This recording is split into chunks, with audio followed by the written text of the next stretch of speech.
Static buzz in the midnight air. Travic and Spooker in the gamer's lair. Loot drops falling like a neon rain. Pixel worlds driving us insane. Halo rings light up the fight. Sonic speed blurs through the night. Diablo's demons in the dungeon's breath. Path of Exile paths leading to death. Live farming gossip in the glow. Digital whispers in the flow. EverQuest dreams keep us alive. Dead by daylight screams collide.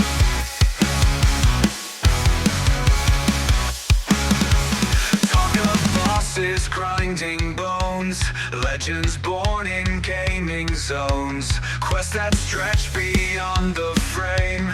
In this podcast we name the game. Controllers on the heartbeat song. Spooker's laugh keeps the vibe strong. Travic's words cut through the noise. Gaming tales from girls and boys. Loot farming gossip in the glow. Digital whispers in the flow. EverQuest dreams keep us alive. Dead by daylight screams collide.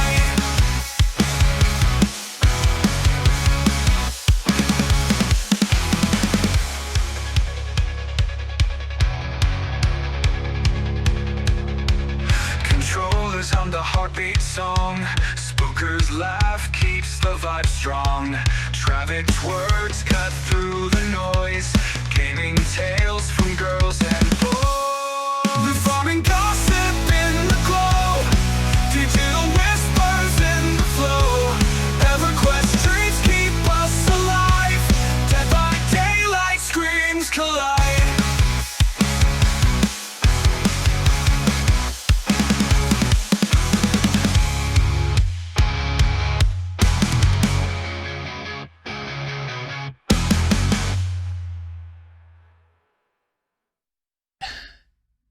Hello, everybody, and welcome to another episode of Loot Farming and Gossip. My name's SpookerHD with the co-host Travic Hello. and our special guest, the Farmer. What's up, guys?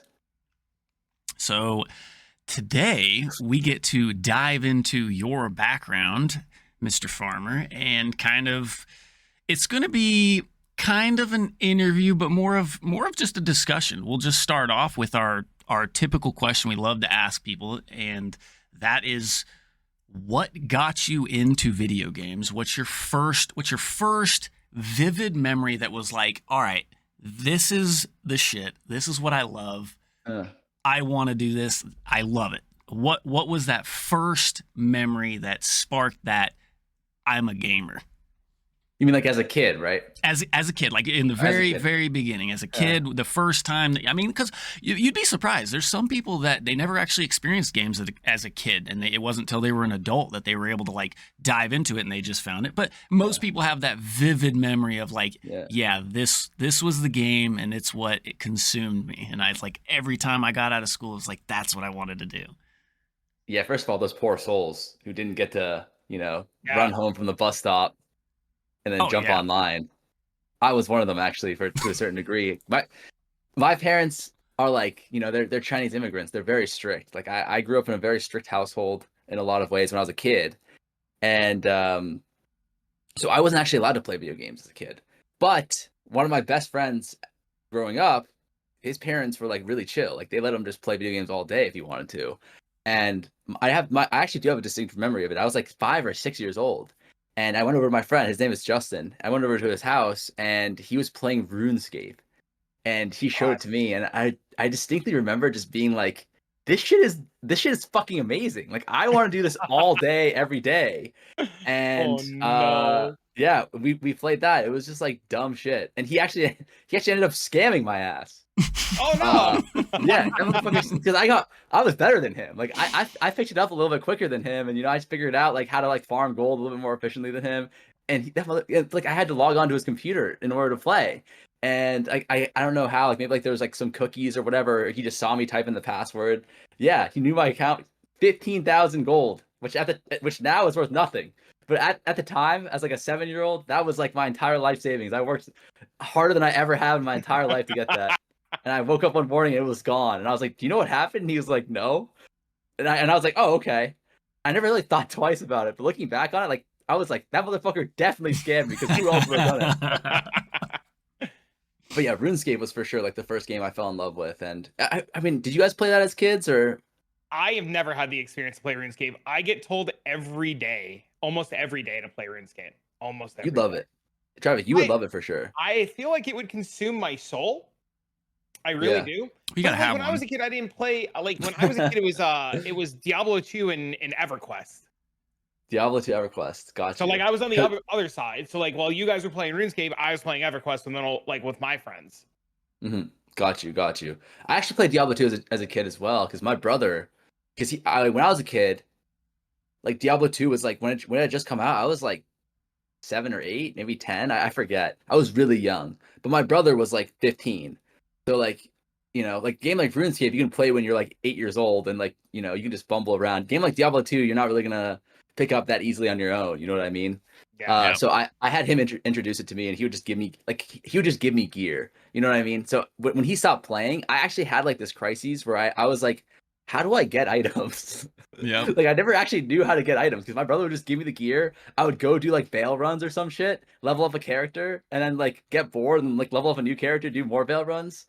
So yeah, but that was my first love. And the reason why you would love RuneScape, Travic, is because it's really good like second monitor content. It's like you're like an ADHD multitasker. Like this guy can play like 6 games at once. So like RuneScape would be a good like, it's like 7th game that you can play on the side. Did I ever? It's funny you bring it up. Did I ever tell you the story? I used to stream Phasmophobia back in the day as a horror game, like a ghost hunting horror game. And this is how I learned how to do Blight content, because Phasmophobia was so boring and it was so easy. I would solve everything in like a minute. Like I would know where the ghost was, what it was doing, all this stuff, and I'd be so bored that I would let Twitch chat sit in the van looking at the monitor to find the ghost while blight mapping on one monitor and playing Black Desert Online on the other monitor, because I did all the stuff that you could just like automate. Like blight maps, you built towers. Black Desert Online, you sailed island to island and clicked the Taskmaster to barter. So yeah, like, crazy. I mean, you would love it. What's up, Spook? Yeah, I was gonna say, Darth Microtransaction. He's always playing RuneScape during his stream, before his stream, when he gets off. Actually, it was funny because there was one day, one day he was I think we were going over like the new content or stuff like that, or we were getting ready to go over the new content, and he was like, "Damn it, chat, you guys forgot to remind me to start up RuneScape." So he's doing like you said, he's doing it on his other monitor while he's streaming and getting into the content creation universe. For sure. Yeah, Travic, that would be you for sure. You probably look. Here's the thing: is with RuneScape, it's like PoE. Path of Exile has like that weird rule where it's like you can only have 2 like applications open per computer. Mm-hmm. With RuneScape, there's like no rule like that, so you can have like 5 accounts running at once, and you can just like multitask. Yeah, you would fucking love that, actually. I used to do that a little bit. Like I'm not a great multitasker by any means. And I used to do that, and that's like I could feel like the neurons in my brain like splitting apart as I had to like try and think about like 4 different things at once. Yeah, I like have like EverQuest on another monitor. Like if I'm like over there, I'm like checking it. But I'm not trying to check it, but you know what I mean? Like on my third monitor over there, I actually have like a pet class, AFK, grinding in a zone. Like at all times. Yeah. A buddy of mine got me re-addicted to EverQuest very recently, and we've been playing together. And yeah, I just have like a pet class on another monitor, grinding him and I like currency and stuff so we can do things. I would say you could probably compare EverQuest and RuneScape are probably on a very similar level as far as like the different things you can do. So sure. So you've been efficient as a kid. You've been efficient as an adult. I need to know, this is a dying question. How did you come up with the name The Farmer? Because I had this crazy thing about your name before I knew who you were. And I'll tell you after you tell me the story of how did you come up with The Farmer? Okay, sure. So like, actually, like I was kind of lucky in some ways, because a lot of the video games that I was introduced to as a kid were because of like my siblings or like my relatives. primarily just like my brother, my big brother, and one cousin. So like every summer I would go back to China and with my family, and because like all my extended family lives in China. Besides my mom, my dad, my brother lives in China now too. But as a kid, it would just be us four in the U.S. and everyone else lived in China. So every month or every summer we'd go back for like a month or two. And I had one cousin who was around like 8 years older than me. And he would like in China, there's this really beautiful culture. And I wish that it exists in the US, but it never will because it's just like economically like not feasible. But of this like the PC cafe culture. And every single day, my cousin we'd wake up at like 11 a.m. We'd go to like a ramen shop outside of this PC cafe, and then we'd play Dota, Defense of the Ancients, for 12 hours straight. And I was like 10, you know, and he's like 18. So like there's only so much like a 10-year-old could be doing in like these MOBA games, you know, like playing against like grown men. So he would just tell me to go like into a lane, just like farm creeps. So he would just be like, yep, go bot and like just like farm creeps. And my dumb ass would just be like, okay, like that sounds like fun. And I would do that for like 12 hours a day. And yes, that's how I kind of got the name XtheFarmerX, because like all I was doing was farming. It's like all I knew about MOBAs was farming. Yeah.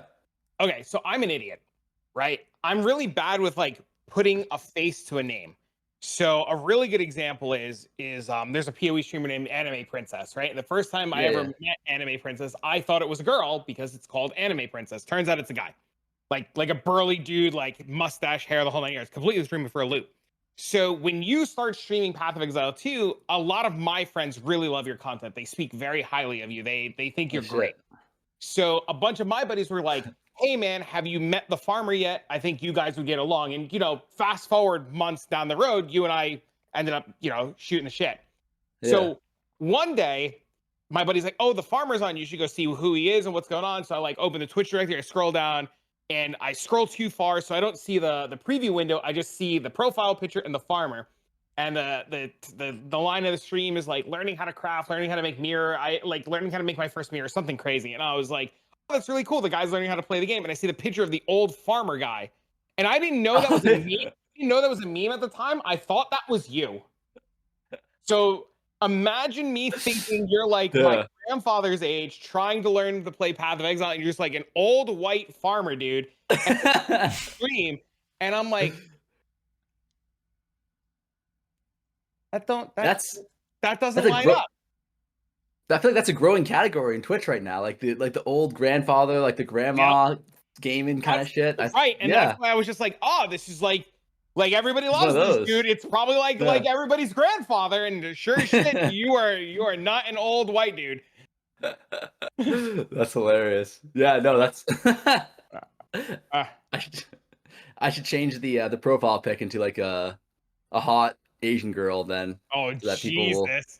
That's probably the way to advertise the stream the best, you know, if they think, I mean, AP, right? Like a lot of people I'm sure are like, oh, Anime Princess, like what do we have going on here? Let's check out this stream, you know? And they show up and then, you know, like they watch it and they give them a chance that way. I feel like that, you know, there's a play there. Yeah. So I had to share that because I told this story the other day and people thought I was lying. And I was like, no, this is, you know, and I use the same example like Anime Princess. And the reason why it came up is somebody's name was just hilarious in Twitch chat.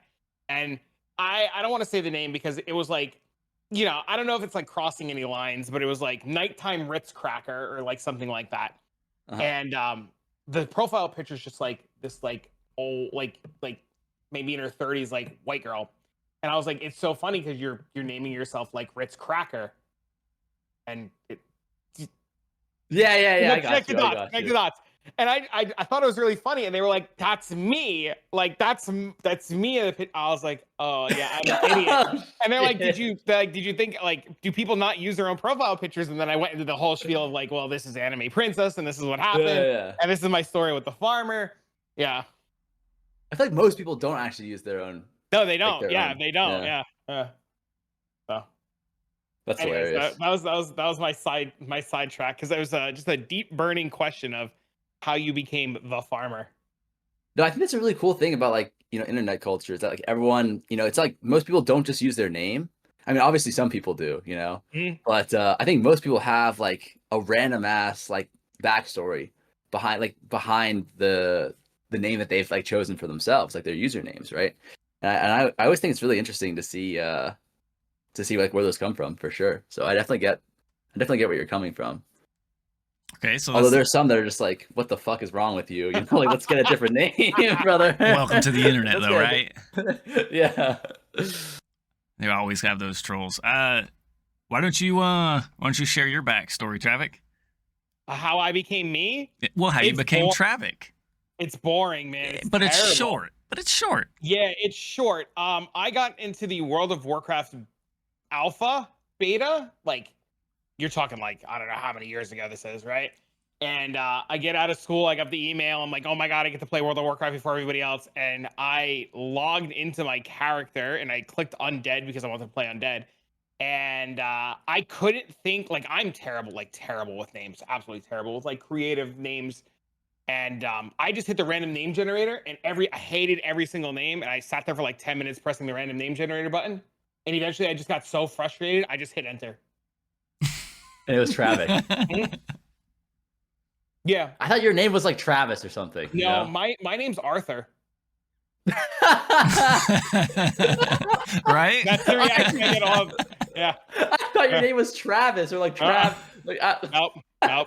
Nope. No, I'm John. Nope. Yep. That's yep.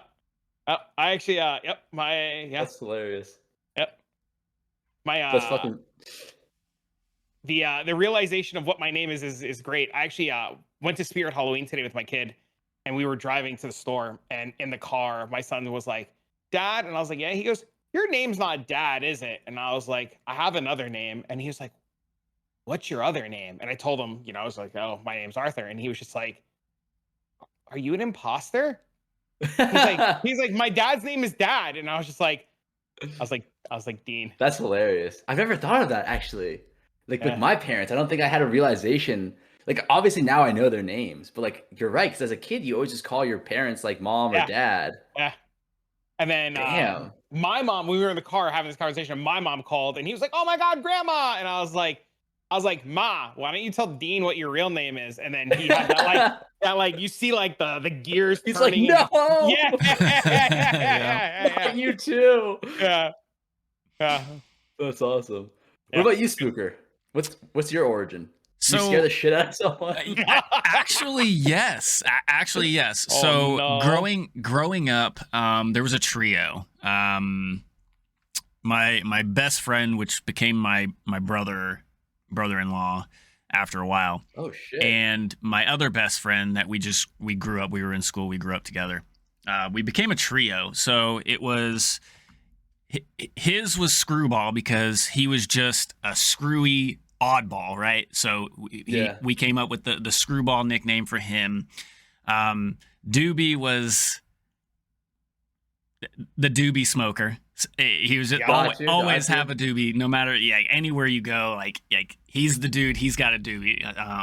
So, and then I was always that one that like I would always like not be where I'm supposed to be, and I'd be like hiding behind a bush or behind a tree, and I would just always pop up and just try and get like the scared shitless reaction out of people.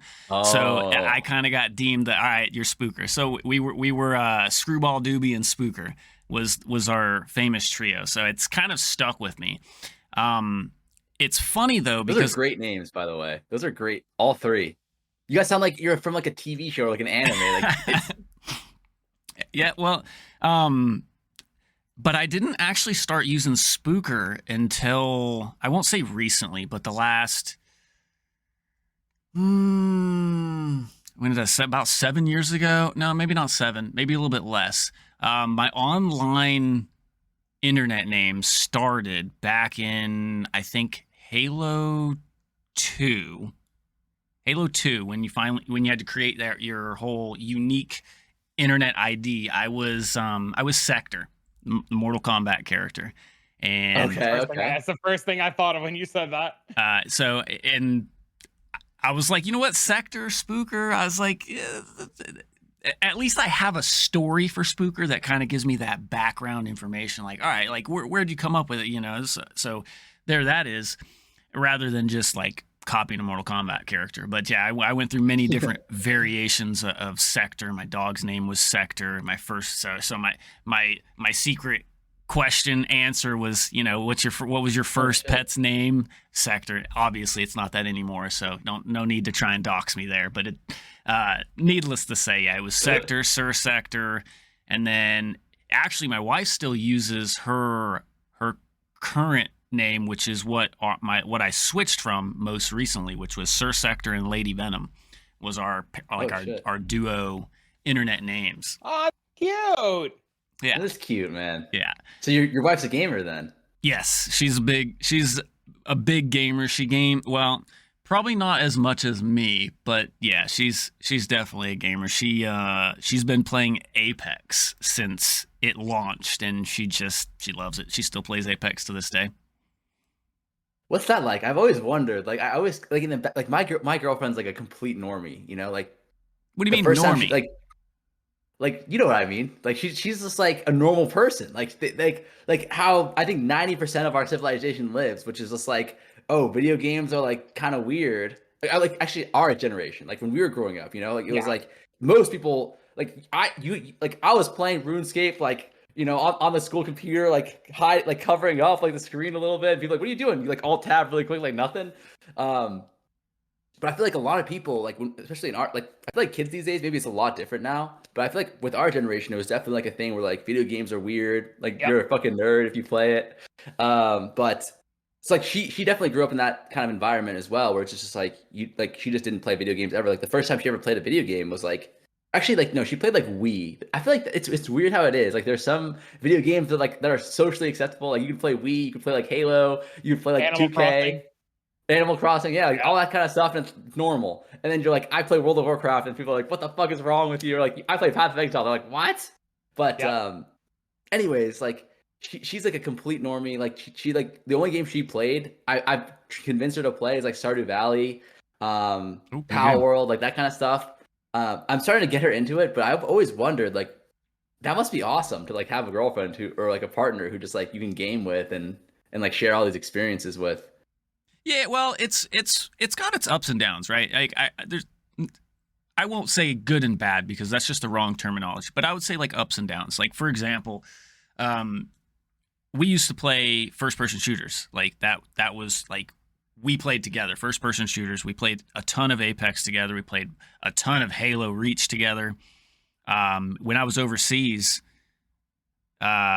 we had a room, and I actually had purchased a Halo 5 edition Xbox.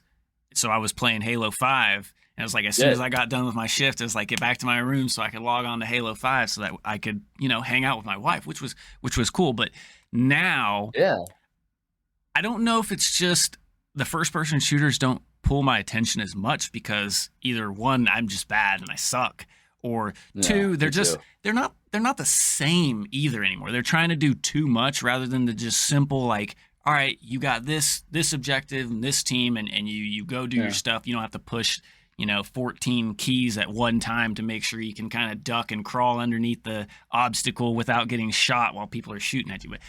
But nonetheless, she's still into the Apex games, and she's not the greatest. I mean, neither was I. We both sucked, but we had fun, right? She's still on that first-person shooter, which is fine, but I'm just not anymore. So I'm into action RPGs, which she plays Diablo 4 sometimes. But she's more of I'm a casual. Travic tries to tell me I'm not, but I'm a casual player when it comes to action RPGs, and she's like a casual. She just wants to be told what to do, what to get, and the build to follow, so she can just click a button to kill shit. A Fubgooner. Oh. Hey, that's what I am. That's honestly that's what I am. I'm a Fubgooner as well. Like I like when it comes to like the crafting stuff, I love to like explore different things and like get into the nitty gritty. But when it comes to like playing the game, yeah, for sure. Give me a build that's easy as fuck to run, and give me a guy that tells me exactly what to do, and I'm happy as a clam. I love that shit. I'll tell you the truth. I'm very similar the same way. Give me a guide, show me how it works. I'll build it exactly how you have it, mess it up, figure out why I messed it up, and then I'll start tweaking it to like the small things that I like, and then it's like, then it becomes like your own little baby, bro. Sure.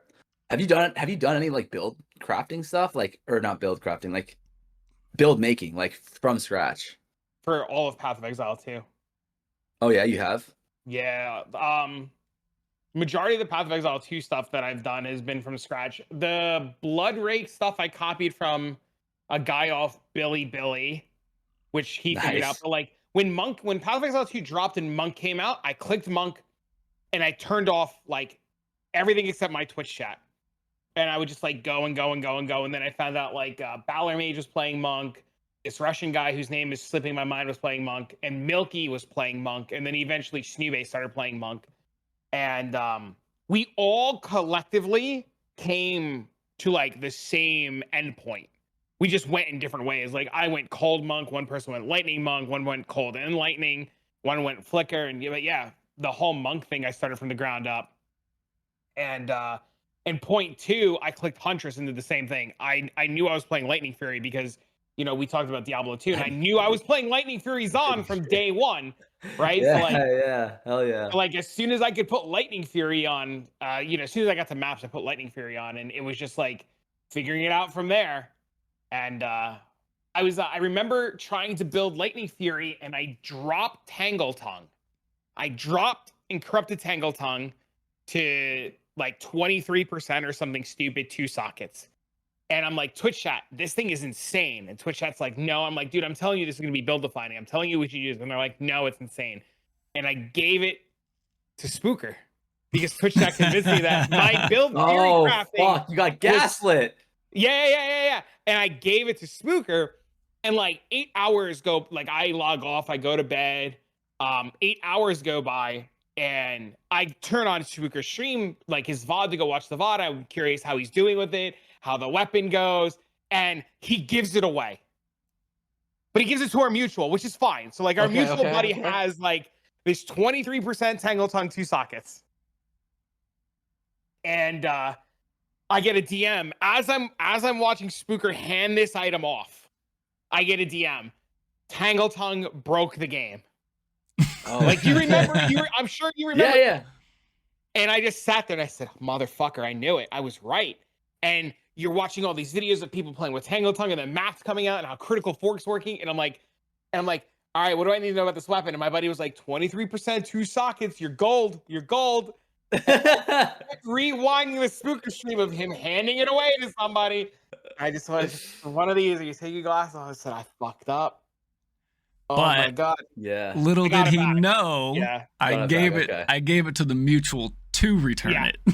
Yeah. Oh, okay. Got you. Okay, that's good. Yeah, because that was like an overnight thing. Actually, it's actually funny because a lot of my chat is Asian, so they actually in Asia they knew that Tangle Tongue was like broken like 1 or 2 days before we kind of figured it out over here. Yep. And people in my chat were like, Tangle Tongue is gonna be broken. Like there's like a bugged interaction with like Fork Crit or whatever like that. And then I was like, oh, okay, like. Listen, I'm a Fubgoon, all right? When Fubgoon says Sea Glass Sphere, I'm buying this. Like, I'm crafting Sea Glass Spheres, But yeah, we told him about the shield, the helmet, the swaps, the spear. He said we're doing it wrong. We told him. Fubgun did? Yeah, he said Trav's doing it wrong. We don't swap to the spell damage, all that bullshit. We use the chicken leg. Yeah, we. Oh, yeah, the threaded light with the helmet. Yeah. That shit was broken. Yeah, we did that, and we told him, and he watched my video on his stream. He said to you, "No, you're wrong." He said the chicken leg's better. Ew. Yeah, that's rough. Because the chicken leg was giga expensive. I remember that because I was flipping them because there was like, in Path of Exile 2, there's like a market there for like just voling items that I feel like people don't really touch for some reason. But like because vols are good. Like what? 50% of the time in Path of Exile, like it's literally a coin flip of like you either just make the item like way better or like, I mean, actually with unique items, there's like not even a downside, right? Because you just click it. Strangle Divine, or you add an implicit, or do you nothing. add in socket, you can't or do nothing, you can't turn it into a rare. Like that system needs to come to Path of Exile 1, but I agree. That's tracking. That's going in a whole other direction. But no, there's no downside in PoE 2 to like val everything. Yeah, for sure. And that's actually like something that I was worried about, was because like after playing PoE 1, I was like, cause like this last time in 0.26, that was the first time I really played PoE 1 like seriously. And I was like, oh shit, like you don't like really start playing the end game, like the Giga Juice stuff, until you have at least like a mirror. Like you're gonna need like a mirror weapon, or you're gonna need like a mirror like helmet or whatever to like really get like the, like to be able to do like the what's it called, the blights, for example, to be running like Giga Juice blights. Like I had 2 mirrors and items, I was still getting shitted on in blights. Skill issue. No, let me tell you, the blights, it's like if you don't do enough damage to kill the mobs quickly enough, what happens is there's so many mobs building up that like your PC just T-pose. Oh, and, like, yeah, well that's not even the PC though. I proved that wrong too. Yeah. I think Travic proved it wrong too on stream. It was like I pulled up my task manager and put it on stream, and I was like, look, my GPU's at like 50%, my processor's at like 65%. Like it's not my PC. That's a good point actually. Handle it. But like what I was saying though is just like it's like, I think it's really cool because it feels like the Mirror of Calandra is like such an iconic item in Path of Exile, but in like to the extent where like even someone like me who like never really got to experience anything with mirrors or anything like that, I just knew it was really rare. Like I have this kind of like legend idea of it, like this fabled mythology of like the Mirror of Calandra, like holy fuck. And then in PoE 2, it's like there is that value of like this is very, very valuable. Like I was checking it the other day, like mirrors are worth like 4K divs right now. Yeah, it's ridiculous. It's crazy. But the thing is though, is it's like it's actually, you don't actually ever want to mirror items almost in Path of Exile 2, because if you get a mirror tier item and mirror it, it's actually worse than getting like a slightly worse mirror, like less than, like still very good item, but not mirror tier, like not perfect, and then volleying it for like a implicit on like a ring or an amulet, or like an extra socket on like an armor. You know what I mean? So it almost like it was kind of, it feels bad in Path of Exile 2 that like the mirror is like almost like unusable right now. You know what I mean? I have a friend who in PoE 1 right now has 50 mirrors. Like if I showed you a screenshot of his tab, he's got 50 mirrors. Like the guy's really good. In PoE 2, same thing. He just crafts. And he would link me these 6 modded straight across the board perfect tier 1 items, and he was like explaining how omens are working. And funny enough, he learned from watching your videos on how to craft. And he said the same thing. He goes, mirrors are so worthless because like even somebody like Belton, who just spends all of his time making mirror tier items, just vows everything at the end of the day. Yeah. And until there's a reason to not do that, there'll never be a reason to mirror items, because there's like this whole like weird discrepancy where like, oh, Path of Exile 2 doesn't have crafting, it's boring, it doesn't do like PoE 1. But the reality is in Path of Exile 2, it's so much easier to make a perfect 6 modded item. And because of the omens. And people refuse to accept that like, are omens actually the best thing that's ever happened to the game, and they just don't want to accept it. I think omens are really OP for sure. Yeah, no doubt about that. And I think this league, I think crafting in PoE 2 is going to be actually like very broken. They added a few things from Path of, like straight up 1-to-1, you know, added from PoE 1, like some of the most broken things. Like for example, like Hinakora lock, right? Like I think we can all just know for like, especially in PoE 2, it's gonna be broken, right? Because like the end goal of every item isn't just to get like 6 mods perfect, right? The end goal of every item is to corrupt it perfectly. So now you can get like the mirror tier item and then guarantee the perfect corruption for it. You know what I mean? But even more so than that is like the Veiled Exalt that they added, which is even better than the Veiled Exalt in PoE 1. Because in PoE 1, when you Veil Exalt, it's a 50-50 that you, not 50-50, but you have to remove a mod. And oftentimes you were going to be going for a 50-50, right? Right. Whereas in PoE... One sec before you continue on. For the people like me that are more casual, I understand what a Veiled Chaos is, but explain kind of like the big difference between what's coming to PoE 2 and what the PoE 1 does, just so that we kind of get a background of understanding. Sure. So in Path of Exile 1, like one of the most valuable currencies, it's like Mirror of Calandra is number 1, Hinakora lock is number 2, and the Hinakora lock, it just allows you to like see what you're gonna do ahead of time. So like if you click a Vol Orb, it'll show you this is what will happen to you if you click it, and then you don't actually have to click it. So it's like you get to do it without, like you get to try it without actually doing it. It's broken. Right. And then like the third most valuable currency right now, I believe, if not the third, it's like up there, is the Veiled Exalt Orb. And what the Veiled Exalt Orb is, it allows you to do is it allows you to add a veiled stat on it. And as you can see, like in the PoE 2 trailer that they, or like the PoE 2 like stream that they had, that's what the Abyss currency does. It gives you that, like, you know, like that, those weird like hieroglyphic text there, and then you can take it to that weird ass fountain, and then you can like use it on the fountain, and then it'll give you like 3 options to pick from.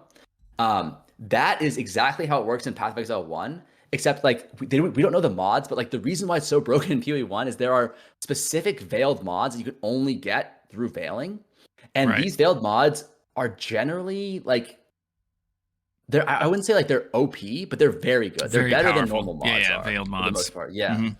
And from the way I saw what they were doing, it looked like, so in Path of Exile 1, one of the huge downsides for veiled currency is that it's either veiled chaos, which completely rerolls everything, right? Which you can kind of bypass by doing like the prefix, like the crafting bench shit. Yep. But the veiled exalt, which is the most expensive one, it has a huge downside of that you add it's essentially like a chaos orb from PoE 2, where like you remove a mod and then you add a mod. So like the net number of mods is the same, but it ends up becoming a really big downside because like you only do this at like the end of a craft. So, or like towards the end of a craft, right? After you have like 3, 4, 5 mods on there. Yep. So what ends up happening is you have to like oftentimes like do a 50-50 or like a 1 in 3 of like removing a good mod. And then like you have a chance of removing a good mod, but you also have a chance of removing a shitter mod. And like if you remove the shitter mod, then you're good. And if you remove the good mod, start over. That kind of thing. And from what I saw from the stream, there is no like downside of it. You just add that OP suffix. So theoretically what you do is you just get to the 5th mod, like you craft 5 mods onto an item, and then now you can just add that 6th guaranteed veiled mod on there. And then of course there's still some RNG of like which of the, if you get like the 3 good ones to pick from, but it looks like giga broken. For example, veiled exalts right now in Path of Exile 1 are worth like 50 div. So it's going to be insane. Like the PoE 2 crafting is going to be really, really nuts this league. I mean, the crafting's so crazy that you could just like veil your own character. like they showed us we could just like take our character and jump it into the pond and find out. Yeah. What do you think that is? I don't know, man. Can you imagine if it gives you stats or passives or like it's the secret cow level, or like, oh my god, there's so many things, man. Like, do we think that like when I first saw that, what immediately came to my mind was like that's how you get to the boss. Like that's how you do the boss fight.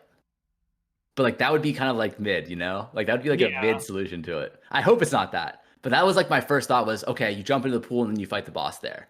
But I hope that it's something cooler than that. Like you do get an extra passive or something, but it's gonna be really expensive. He mentioned in the video that it was going to do something with our character, and he said we'll leave that to you to figure out. I'm hyped for that. Yeah, I can't wait, dude. I'm excited in my mind. It's like it's so bad because like PoE 2 showcased so much cool stuff, and like I'm a big PoE 1 enjoyer, right? Like my entire career is PoE 1, right? But like I just want to play PoE 2 right now, dude. I don't even want to like log into anything else. That's actually funny that you say that, because I feel like so many PoE 1 players like hate PoE 2. Like they hate it. And I don't get why. Is it because like all the dev time shit, like where like they feel like what's the deal with that? Because I feel like for example, like what you said before, which is just like something that I hear all the time is like PoE 2 crafting Omega Lol, and it's like I didn't really understand that. And then I played PoE 1, and I understand it a little bit more. Like PoE 1, the crafting systems are amazing, but at the same time, it's like, for example, like when what we played growing up, Diablo 2, like crafting systems in Diablo 2, where like you put a perfect amethyst into your cube with like an amulet, and you fucking pray you hit the +2 skills with like the FCR, like all that shit, right? Like that, and like that's crafting, and like no one bats an eye. Like it's RNG, but it's like I just don't get it. It's like, can't we just accept that like it's just different systems, and it's like what you expect is different, and it's like, yeah, like PoE 2 is slower, but it's like everyone else has to play by the same rules, so it's like I don't really mind that it's slower. Or like the crafting, sure, it's not as deterministic, but everyone's playing by the same rules, and there's still like, I mean, as you can like, I've made my whole like Path of Exile 2 career off of like crafting or like just finding like, what would you call it, like at small advantages in the system, which makes it so that like, yeah, you can't deterministically craft like this gear, but there's still a lot you can do to like play the system and make it so that your gear is better than everyone else's, and then therefore you can sell it for more expensive and make a ton of profit doing that. Like, why do you think it is that like PoE 1 players like hate PoE 2 so much? You know, there you can. I think we both have an argument for that, but it's really, in my opinion, more your personal preference. I think a lot of PoE 1 players, they like the fact that if I farm up this amount of currency, I can almost guarantee that I'm going to be able to craft exactly what I want and make it exactly how I want, right? But you could do that in PoE 2. I know, I'm getting there. But in PoE 2, there's no straight line from one start to the other, right? There is a lot more RNG in it, right? Travic is activated. I totally understand, but this is my perspective on it. Is that I think the people that know this, right? The people that do these crazy crafts, they've found, like you said, the loopholes, the way to strategically, deterministically craft it, right? So they don't know how, and I think that's the biggest issue is the knowledge for PoE 2. Even though there isn't as much of a crafting system, people just don't know that you can craft these said perfect items. It's just not knowledgeable enough for them. And in my opinion, in PoE 1, they make it easier to say, hey, I got my item this far, I can kind of save it in a sense, right? Like you can imprint your items, you can lock prefixes, lock suffixes. You have these ways to where you can like, you got these markers to where you can set like, all right, cool, here, I have it saved at this point. Now I just have to work on this other portion of the item. And I could be wrong, but I don't think that we have anything to that spectrum to be able to do in PoE 2. It's like, yes, if I spend enough currency, you can obviously get any item in the game you want to exactly where you want it. Like I could just, I could hit this two-handed mace with enough chaos orbs, and eventually I'm going to get 6 T1 affixes that I want on it. May take me 45,000, but I will eventually get exactly what I want. I think you're actually right about that.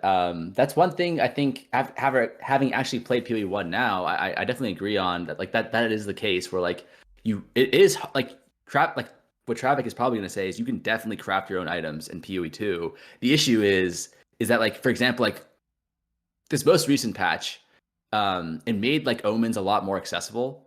But like before that, it used to be like 20 div for a whittle in the middle of the league or something like that. Now it's like 5 div for a whittle and like 4 div for the dextral annulments and the sinistral annulments, that kind of stuff. But I definitely think that like what you're saying is very legit. It is hard to kind of self-craft your gear, like and like deterministically get to where you want to go towards the end game. Whereas in PoE 1, like a lot of like the top tier players and streamers will oftentimes be like crafting their own gear and like making their like, I mean, like when I played Path of Exile 1, I was crafting like 90% of my gear was just self-crafted. It was cool to do that. But here's one thing that I don't get about this argument though, which I think is totally legitimate, what you're saying, Spooker, is that even though everything is so deterministically craftable in Path of Exile 1, no one self-crafts. You know what I mean? Like the top players do, or like the streamers do, and that kind of stuff. Like the majority of the players are just buying the gear that I craft. You know what I mean? Like I would say 90% of players are just buying, like even at the high end stuff, they're just buying like 100 div, 200 div gear. Like I sell so much of that in the early mid league, and it's like my knowledge of Path of Exile 1 is like this. You know what I mean? So it's like it feels like there is truth to it, but I feel like for the most part, most people aren't even like taking advantage of these systems, you know? That's market driven though. NA doesn't like to craft. That's the problem. NA doesn't like to make their own stuff. NA would rather just buy it. It's the NA mentality of like, I could just get money and buy it, screw making it. Uh-huh. But Got you. there was a tweet from the old community manager. So I don't know if you knew who Bex was back in the day, but Bex was the yeah. Okay. Bex tweeted when Path of Exile 2 came out because she was already working for another company and there was all that hate. Bex tweeted and said, and I don't think a lot of people read this, and I'm going to paraphrase because I don't have the tweet in front of me, but she said, Path of Exile 1 has 10 years worth of knowledge behind it. 10 years worth of the community coming together and figuring out every nook and cranny. So when a new system comes out, you have 10 years of driven knowledge that attacks it at its forefront. Yeah. Path of Exile 2 is 8 hours old. Right. And Path of Exile 1 players, myself included, went into PoE 2 with PoE 1 knowledge, and it was wrong because it's a new game. Right.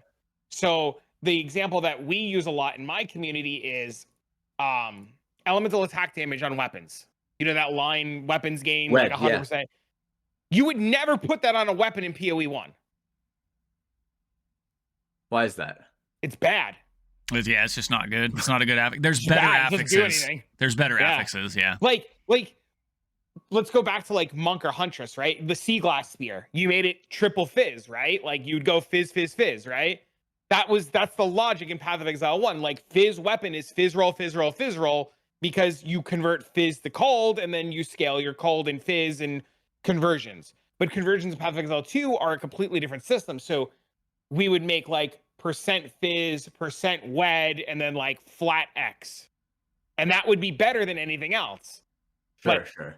In PoE 2, when we started playing Monk in Season 1, we figured out very quickly wed was insane. And people were like, but so-and-so told me that fizz roll is better. And we didn't have Path of Building at the time because Path of Building didn't exist. Right. We, as soon as I dropped my knowledge, like, oh, maybe what I learned in PoE 1 isn't going to work in PoE 2, you started to realize it's a whole different ballgame. And like, as somebody who comes from PoE 2 into PoE 1, I'm sure you've noticed many things that work really well in PoE 2, but don't work well in PoE 1 because people are unwilling to adapt and learn to a new system. So a lot of the, but crafting's bad, or this is too slow, or this feels bad, or this and this and this and this. If players looking at it from like rose-colored glasses of like trying to see PoE 1 and PoE 2, they never wanted a new game. They just wanted PoE 1 with better graphics. Right. Gotcha. So like all these people who are like, oh, Path of Exile 2 is going to solve all of our problems, never got the solution they wanted because they just wanted Path of Exile 1 on a new engine. With WASD. Yeah. Well, actually, I love WASD. I get told all the time I'm a fucking idiot for liking WASD. Wait, WASD is like superior. Like this is like there's no downside. Yes, I agree. There could be an argument against that. You're old. What do you mean? Get over it. Every speedrunner. Yeah. Every speedrunner uses WASD. It's like so efficient. I love WASD, okay?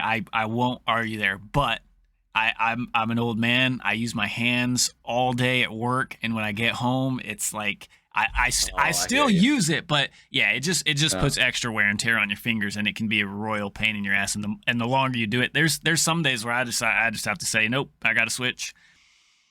I'm not gonna lie. I think I'm. Oh, sorry. No, I was just saying it just sucks. I agree with that actually, because I'm not gonna lie. I might have to plug in the controller for this next league.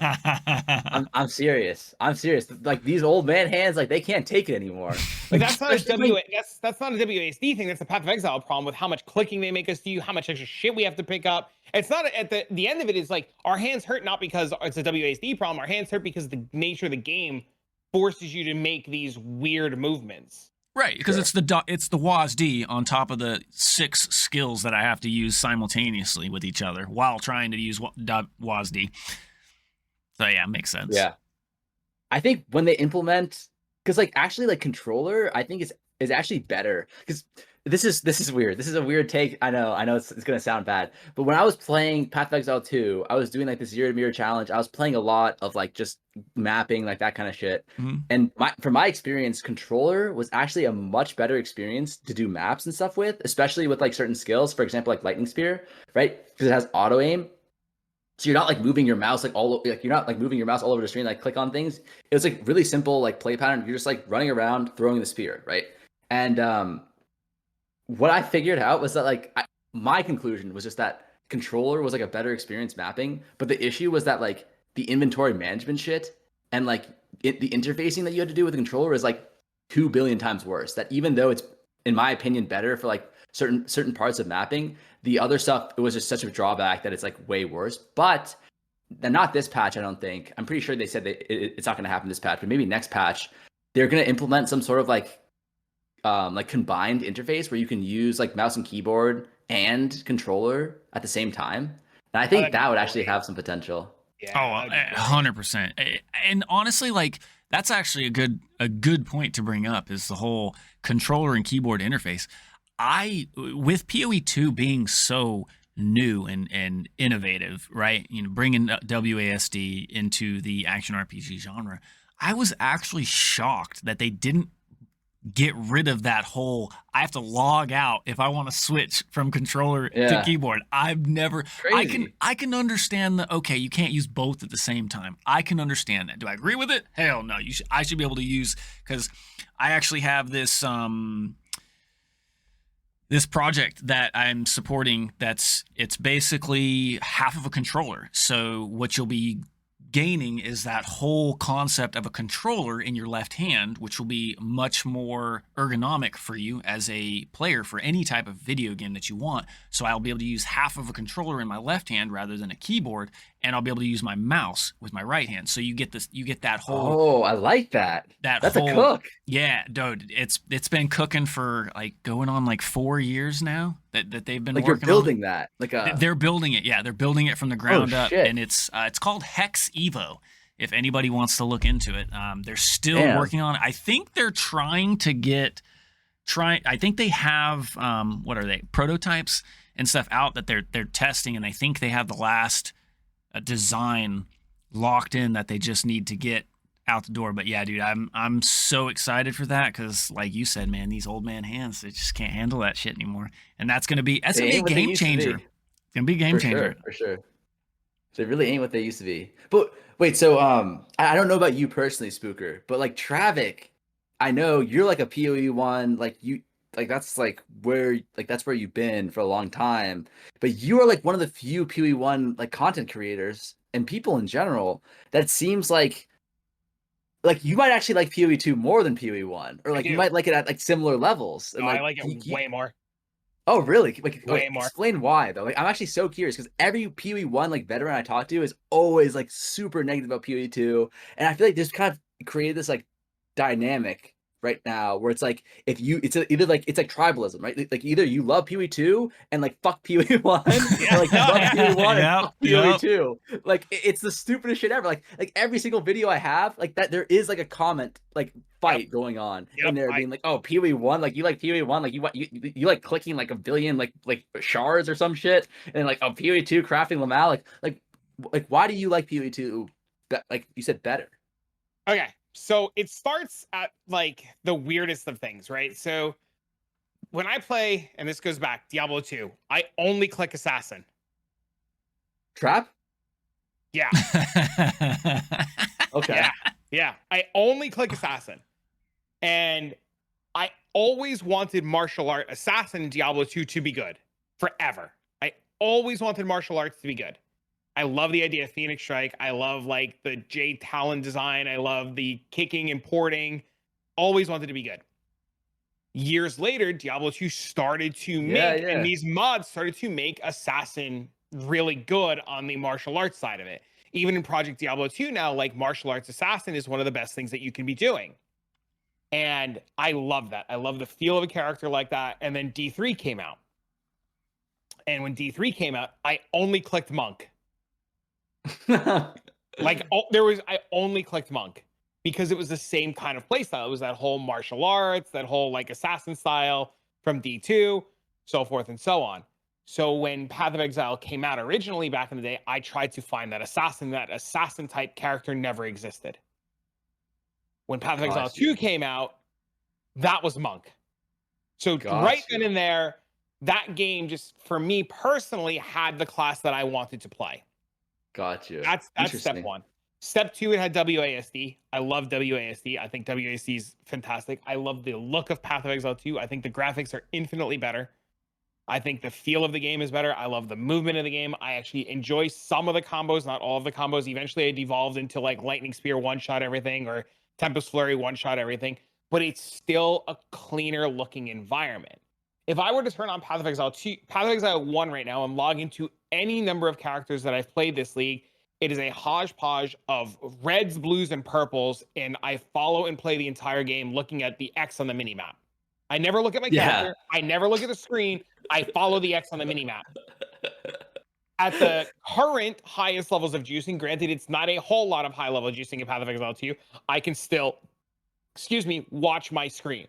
I can see my character. I can see the movements of my character. I can see and feel the weight of the explosions without having to like look at a mini map. Like, granted, you still have the overlay open and you still play with the overlay open, but you can see the game and you can feel the game. Have you played a fire build? Yeah, they're great. They're great. And then at first I didn't like the crafting system, and then after I like watched a couple of your videos and I talked to my buddy MB and I started to like really understand what was going on, I like omens. I think omens are some of the most busted things we've had the opportunity to play with. And I'm sad I didn't do them more. And this is like one of those knowledge things. I also love learning a game from the ground up. Like, you are never going to get to experience Act 1, 2, and 3 the way we did when Path of Exile 2 launched, right? Yeah. And now I have so many people telling me, oh, well, I can't wait to get back to Endgame to make currency off the new auction house. And I'm like, I can't wait to get to Act 4 and try it for the first time ever. Yep. Right. I'm not blitzing Act 4. I'm getting to Act 4. I'm going to take my time. I'm going to enjoy it. And then there are things like the interludes. Like, they get to experiment with interludes that may never be the exact same way they are. And it's just this whole world of learning a game from the ground up and watching it evolve. And then sure, it has its problems, like towers suck. Like, we'll all agree towers suck. But you get to watch the devs hear negative feedback in a constructive way on the forums and from players and content creators and stuff like that. And note, I said constructive, not like game sucks because bad, but like it's bad because I don't like this feeling of it and this doesn't do that. And you watch the devs, like in the PoE2 last reveal, Mark and Jonathan were like, it's bad. We agree. It doesn't work. Like, we're changing it. And you're watching this evolution of a game. And granted, I didn't pay the $30 to get into early access because I've bought in microtransactions over the years. But every day that I play Path of Exile 2, I look forward and wake up to see if my build was deleted. I think that's the coolest feeling in the world. Did I find something and did I do something that broke the game so much that it's acceptable? Got you. So like, you're a tinkerer. So every morning we woke up and the bell on Monk wasn't changed and Monk itself wasn't changed. And we woke up and it wasn't nerfed was a good day. And the days that it was nerfed and all these players like, you just don't understand, my entire build got burnt to the ground. I'm like, you should be happy because it wasn't working. It wasn't as intended. They know it. They're fixing it. They're updating it. Yeah, right. Exactly. And you just see so much more loot and so many more items and so many more combinations of things. And then everybody's like, oh, there's no build diversity. Path of Exile 1 has all this build diversity. And I'm like, does Path of Exile 1 really have build diversity? And everybody's like, of course it has build diversity. I'm like, does it actually have build diversity? Is there really build diversity in Path of Exile 1? And everybody's like, yeah, I can play this and this and this and this and this and this and this. And I'm like, but doesn't Path of Exile 1 just devolve into the same 5 builds? Like, you were saying it earlier, you need mirror tier gear to do this stuff. But in Path of Exile 2, I can go play Lightning Sphere. I can go play ED Contagion. I can go mess around with Cold Snap. I can go mess around with Warrior. I can go mess around with all this other unexplored stuff that just hasn't been explored. But everybody's too quick to jump to, oh, just equip those same gloves that everybody's using. Or, oh, just do this one thing that everybody else is doing. But to me, I see a game that is unexplored and has so many ways that we can just find new cool stuff, and it's just enjoyable. It's just way more enjoyable than just, I'm gonna blast the maps to farm my mirror, to blast the maps to farm more mirrors, to blast the map to farm more mirrors. That's very cool. Yeah, you're right. That's interesting because I feel like I'm in the same camp as you now that I've played PoE 1 and 2. Like, I kind of came to this weird conclusion. Like, I think it was like this morning or last night. I was thinking about it, and I was like, I think PoE 1's a better game. Like I genuinely do. I think it's a better game. And like you said, for whatever reason, it's like, 10 years of extra dev time, whatever. I think PoE 1, like I'm a PoE 2 player, right? Like if I were to like to classify myself as like PoE 1 or PoE 2 player, I'm a PoE 2 player, right? But I would say PoE 1 is just a better game. And I had a lot of fun playing it. And like some of the highs that I had playing PoE 1 are great. And like the mobility feels so good. Like the abilities are so powerful. And like the end game content is like so replayable. Like I could play maps for like, I mean, I played maps for like 150 hours, 200 hours for like over the last 2 weeks, and I had a lot of fun doing it. It's great, but I realized I don't know why. I think like PoE 1's a better game, but for some reason, like I'm more excited to play PoE 2 than I am to play PoE 1. Like, and I if I could only play one or the other, I would definitely pick PoE 2, and that's why I wanted to ask you, because I couldn't really figure out like why, and I still don't really know why. We're not in a disagreement. I fully agree with you that Path of Exile 1 in the current state of things is the better game. 100%, hands down. Every reason in its mother that anybody listening right now can come up with, yes, Path of Exile 1 at the end of the day will be the better game in terms of maps, itemization, whatever you want to say. But I agree with you. I just want to play PoE 2. It's maybe because it's new. Maybe it's like, maybe the honeymoon phase of a new game. Yeah, sure. True, but it's more than just a honeymoon phase, right? Because it's going to be over multiple honeymoons, and I think that's why PoE 2 is so hyped for us three. I mean, we're not speaking for everyone, but for us three particular, I think that is the case. It's that PoE 1 is, and I won't say always will be, because I really don't believe that, but PoE 1 right now is in a better state because they have it's 2025 and it came out in 2012. So 13 years of content and development thrown into a system that they care about, right?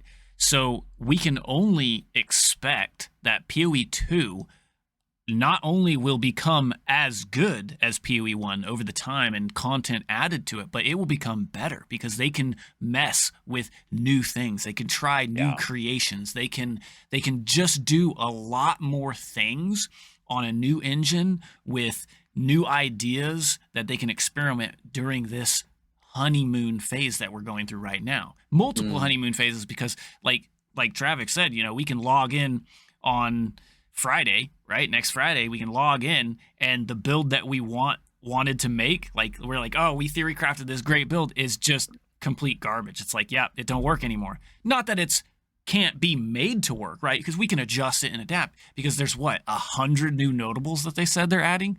Yeah, there's crazy. Like multiple clusters in every zone. It's I just had a buddy while we're recording this right now just messaged me, and he goes, Volcanic Fisher Invoker Monk, am I crazy?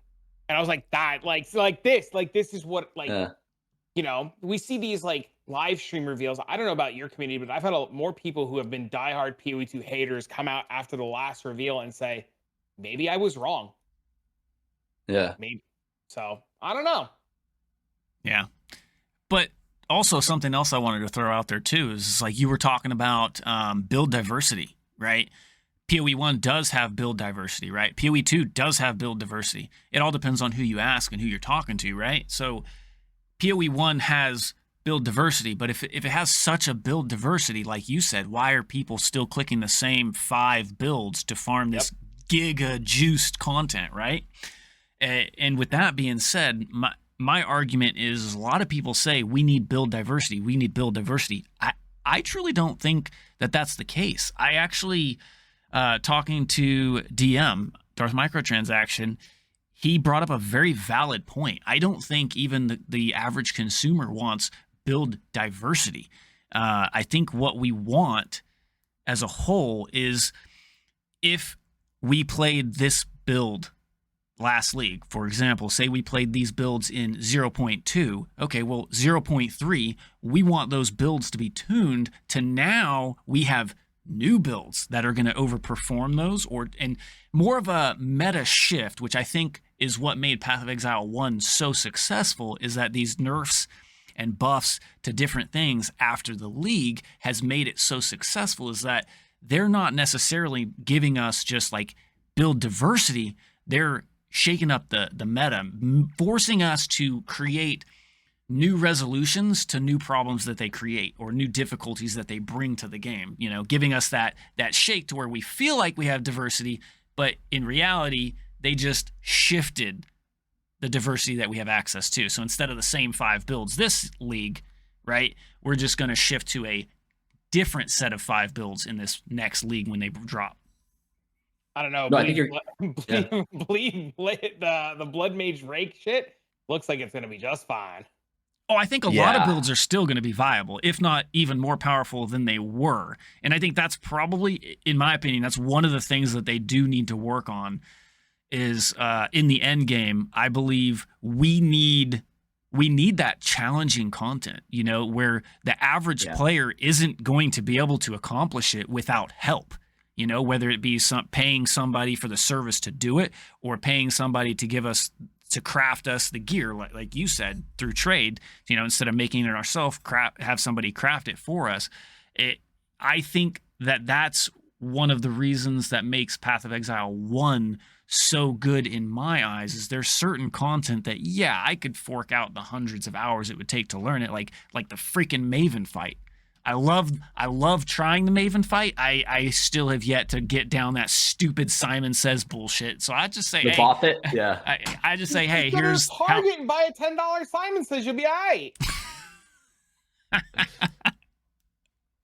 No, I hear that for sure. That's a really good point, actually. And that's something that that's like the one thing that I was really disappointed about with this. And I mean, obviously that they could, depending on how like the Abyss system actually shakes out to be, it could fix this problem entirely. But that was something that like the one thing that I was disappointed about with the patch reveal was just that they didn't really include anything for the end game.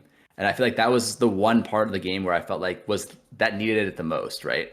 I think the crafting systems were like fucking insane. Like I don't think there's a single person out there who thinks like the crafting systems that they're introducing are bad.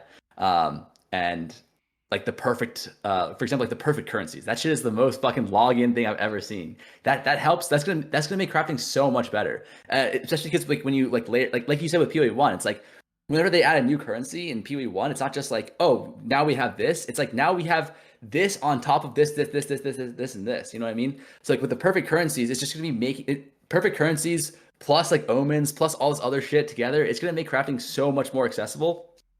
And it's actually like 10 out of 10 for me. I think 10 out of 10, like the campaign's gonna be 10 out of 10 with the new act, with the interludes, 10 out of 10 there, 10 out of 10 on the crafting, the auction house, or it's not auction house. What would you even call that? Like it's a bazaar. Asynchronous trading. Yeah, bazaar. Bazaar, sure. But that's last epoch, right? Like they have a similar system there. Well, actually, it's because I'm playing EverQuest recently, it's a mirror of EverQuest because in EverQuest I can pull up the menu in game, search for the item, and then go to the player and click on the player's vendor and buy it from the vendor. So it's literally just the old school EverQuest system. Got you. Yeah. I mean, I think like literally every change they made, it was like perfect for me, honestly. The only issue was like the changes that they didn't make. And like, sure, like it would have been cool to have a new class. But like I'm like, you know, no new class, it's fine, right? Like I don't really care about that because it's like, as long as there's like different builds you can play, like if you have new builds, it's the same thing as like having new classes in my mind to a certain agree. Point, right? Yeah. Yep. But the fact, like, and I hope like this is probably the strongest copium that I've ever huffed in my entire life, is that there's still 7 days. You know, like maybe they do like a tower change, or maybe they add something that like we're not aware of. But I think the lack of end game right now is definitely going to be a struggle, and not just lack of end game, but like also lack of end game like chase items. Like in Path of Exile 1, right? It's like I was like, oh, I really want this mirror wand. Like it's got like a bug abyss socket in it. It increases my damage by literally 80%. Like I'm so pumped for this mirror wand, but it's going to cost a mirror. It's expensive, right? So it's like, why am I farming these blights and like actually causing my PC to like fucking take off into the stratosphere? It's like I'm farming this because I want, like I have this goal. And in Path of Exile 2 right now, it doesn't feel like there's that goal. Because if you remember in like point 1, or was it maybe even, no, definitely not in point 2. In point 1, Temporalis was like, you get Temporalis and it changes the way you play the game. You are just fucking blinking like on, like literally no cooldown blink autobomb, right? That, like people were saying like that's the most fun they ever had in any ARPG was playing blink autobomber. Or like when you had the Tempest Flurry build, once you got the Astramentus, it was like, boom, like you now have like insane mobility, and like that's what you're farming for, is to get there. And then once you get there, you can play the game in such a different way that it's like it's now just fun to play the game on its own, because it's like you're playing Earth or you're playing PoE on crack, right? But it feels like there's two ways to solve the end game problem. It's like you either give chase items that like people like, you know, we work really hard to get, and we farm for, like if it's like 5 different hour, 10 different hour, whatever, it's like in the back of your mind, you're like, I just need the temporalis. And like I it's like the journey is way better than destination. Oftentimes you get to the destination in ARPGs and you're like, okay, this is where I like, Yeah. I play a new game now, right? It's always the journey that's the best.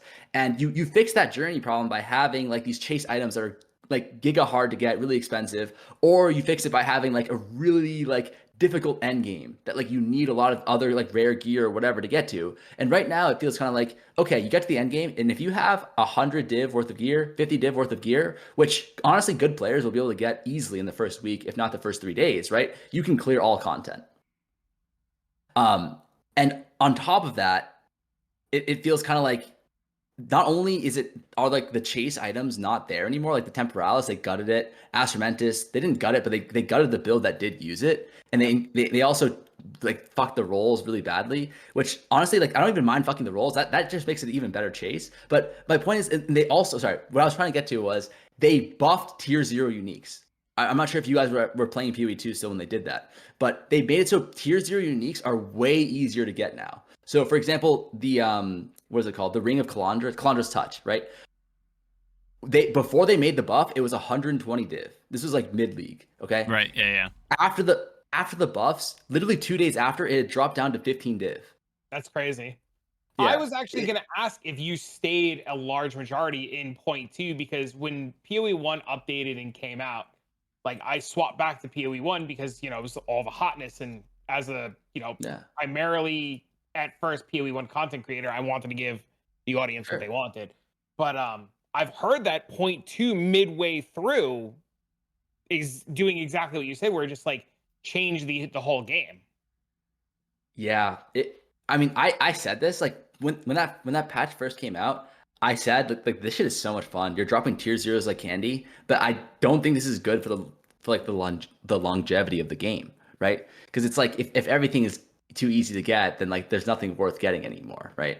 Right. And I was similar to you, Travic, or maybe I played a little bit longer than you, but like when I played PoE 2 up until the last day, or like maybe 1 or 2 days before the PoE 1 launch came out, and then I swapped over to PoE 1. And a lot of these changes happened like 3 or 4, maybe like a week before the PoE 1 launch. And I was actually thinking like what they're doing here is actually like giga smart if this is what they're trying to do, which is you give people who are playing PoE 2 like this last 1 week hurrah, where like you're just dropping loot like candy, and then you're kind of burnt out from it, and you're like, okay, I've done everything I wanted. I had like this dopamine blast. Now I'm gonna go play PoE 1. I thought that's what they were doing, and I was kind of hoping that they would revert the tier 0 unique changes. But I actually think that they just want tier 0s to be a lot easier to get, which I don't know if it's like a good call, because I feel like if everything's too easy to get, then it's like, what are people farming for in the end game? The same thing that you're farming for in Path of Exile 1. The Headhunt, like, Tainted Oil is the same price as Headhunter. Yeah. Well, like in Path of Exile 1, you're farming for like the mirror items. Right. You know what I mean? Like maybe the knowledge that we have as players is just isn't there, and we're not making the gear to get there, but it comes down to what you said. There's no end game to make the gear for. Exactly. Like in Path of Exile 1, like even if you didn't have like the mirrors that you're like the mirror items that you're chasing the mirror, it's like you still have that content that's like incredibly difficult to do. Like Alva, like the Alva incursion shit, to a certain degree, right? It's like you need to have a lot of gear in order to run that. Also, you need to have a good PC, but like the blights, like that kind of stuff, or like delve, like void maps, like that kind of stuff. Like you need to have like there is no limit to the amount of investment that you can have that's like still meaningful. You know what I mean? Like you can I mean, like obviously it's like marginal or diminishing returns in terms of like the more gear you have, it'll reach a certain point where like the next upgrade you have is a lot less valuable. But it just feels like in Path of Exile 1, it's like there's there's just so much further that you can go in terms of like how like strong the content is that you're facing. Whereas in Path of Exile 2, there isn't really that. And I think what I'm trying to say is like there's kind of 2 levers here, which is like make the end game harder, which is they should definitely do, but also make the items that you're chasing after a little bit more expensive and a little bit more difficult to do or more valuable. Yeah. There is a world where the Abyss. Oh, I didn't mean to cut you off, but there is a world where the Abyss does that. I'm praging. Right. I'm actually praging for that so hard. I'm not against that. I'm totally for that. 100%. I would go for that, but I don't think that that's going to be the case. Not in terms of like I would say the top 1% of players, which I would consider both of you guys in that, because you guys play. You have a lot of time to play. You have a lot of investment. You have a lot of knowledge. You have all that good stuff. So we live in the game. Correct me. Yeah. Correct me if I'm wrong though. When EA was launched, I won't say launched, but a little bit short of EA launching, their goal was to launch the base game, right? Just the game. There was no end game anticipated for it. They just wanted to give us, the axe, the campaign, and that was it, right?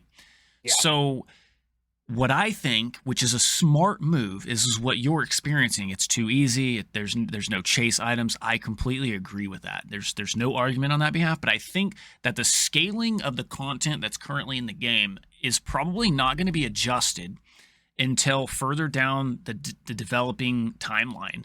And for this reason, and probably this reason alone, if those chase items are unobtainable for people, for the mass majority of people to actually get their hands on and experience and test with it, they're not going to get that critical and crucial feedback of how those items interact with many different builds. Yeah. So again, back to the whole scale of 13 years of PoE 1 being built up, I think that PoE 2 is doing it very smart, that yes, a lot of it is going to be overly accessible right now so that they can get everything worked out, get as many of the kinks knocked out, and then closer to launch, they'll actually start giving us more of a scale to scale that end game further and higher. Maybe we'll get like the different tiers of Ubers or something that will, like you're saying, give us those chase items, give us those more difficult fights that we actually need to invest a lot of currency or time into making these items or builds in order to accomplish said task. So I think the availability for closer to the casual player like myself is going to be better in long-term effect of the developing of the game in a whole. I think that's a really good point, actually, because if you think about it, like the average player, like people always talk about like the average player, and like the average player is like someone who probably has like 5 divine net worth, right? Maybe even less, right? Over the course of like a month. Whereas like the players that we see and interact with are usually like the fucking sweats, like me and Travic, who are just like, you know, we're inside of our computer screens for like 14 hours a day, 12 hours a day. And like, we also know how to min-max the systems perfectly. And yeah, like I guess like what like the changes that we're talking about are mostly for those players for sure. And I actually have no clue what the numbers would look like. Like realistically, like is it like 10% of players are even like making it to the point where they have like 50 div, or is it like 5%, 1%? I don't know, but that's actually very like a very good point. Which is like I was thinking, because the argument that I was going to make was, in a way, Path of Exile 2 is almost like suffering from success in the sense that like it is an EA game, but like they did so well with it that no one considers it an EA game, and no one holds it to like the EA game like standard, it feels like, anymore. Yep. People just like, they want it to be like Path of Exile 1 in terms of like how in depth it is, and they want it to be like that now. And I kind of am like that too. Like I don't really think of it as like an EA game anymore. I think of it like like most EA games are fucking shit, and most games right now that aren't even in EA are launched like they are in EA games, like they are EA. You know what I mean? Like think of like Cyberpunk and shit like that. It's like so many games are just being launched like incomplete, unfinished, that like PoE 2 in comparison feels like so much more fleshed out. And like as a result, I think a lot of the player base holds the game to like that standard of like, it's so good, like who cares if it's EA, like we still expect it to like have certain like things that like maybe I think that you're kind of bringing up might not actually be fair, and also might not actually be catering towards like the majority of the audience, right? Like how many people are actually killing like are actually able to farm tier 4 Ubers or farm tier 4 Zesh? I actually have no clue about that, but I would imagine it's a lot less than what I would think. There was an old statistic that GGG gave us once, and I can't find it. I'm looking for it now. And I'm trying to find the achievement list for Path of Exile 2 because most people play on Steam. But at one point they told us, and I could be wrong, but at one point they told us, I think it was like less than 10% of players ever made it to maps. Interesting. But like that also is like that's it. Like that's one of those, like, statistics are so hard, right? Because like that statistic in itself is like less than 10% people made it to maps, but it's like of that, like 90% of people who didn't make it to maps, how many people actually just like quit the game? You know what I mean? So it's like, what part of that statistic actually represents like the actual player base that is continuing to play the game, right? I think they said that. Like, probably. I think they said that when they said that they took those numbers into consideration, and they based it off of the people that continued to log in. They didn't count the numbers of people that like they just quit. They stopped logging in, they stopped playing. It was literally less than 10% of the people that are continuing to play. Damn, that's actually crazy. 10% of people made it to maps. Do you know how deep into the league it was? Was it like week 1, or was this like 2 months into the league, or like? I'm looking at Steam for Path of Exile 1 at global achievements. Now, this doesn't include base client players. I don't know if you play on base client or not, but I play on base client. And according to achievements, 2.6% of all Steam players have killed Maven. 3% have killed a Breach Lord. 3% have killed Sirius. 3% have killed a Zeri. Now, those are going to include players that quit. 3.8% of players complete every map on the Atlas. 4% of players killed the Eater. 4% killed Exarch. So these are just Steam numbers. Yeah. That's what I mean. It's so hard to say, like, what it would actually look like because of like the confounding variables and stuff like that.